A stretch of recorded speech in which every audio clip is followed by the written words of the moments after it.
सभापति भक्त निवास रविवार पुरी मारवाड़ी युव मंच पक्षर एक स्वेच्छाकृत रक्तदान शिविर अनुष्ठित हो शिविर में मंचर अनेक युवक युवती स्वेच्छाकृत भाव रक्तदान करथिले। एथिरे मोट 111 यूनिट रक्त संग्रह करा।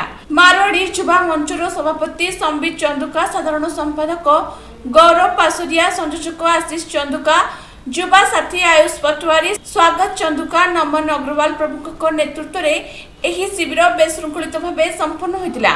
शिविर संगृहित रक्त पुरी रक्त भंडार में पैठ कर रक्तदाता मानक अतिथि माने उत्साहित करथिले।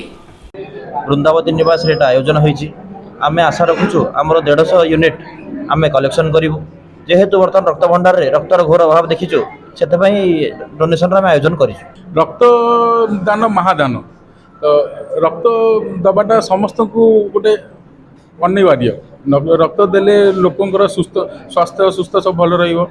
आउ गोटे युवा लोक जी की रक्तदान करने एलिजिबल ताकू 100% रक्त आसिक दान करिया कथा।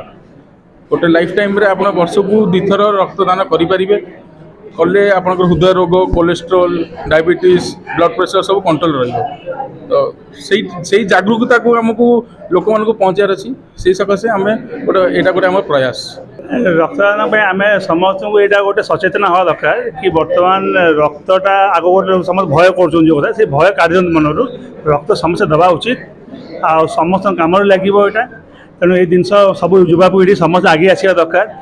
आगामी सब समस्ते यही माने ये जो आमर गोटे जो सचेतना अच्छी कि समस्त रक्त दिंतु जीवन बचातु तेणु समस्त रक्त दरकार पड़ुची तेणु समस्त मन खोली रक्त दिंतु आ सुस्थ रुहतु।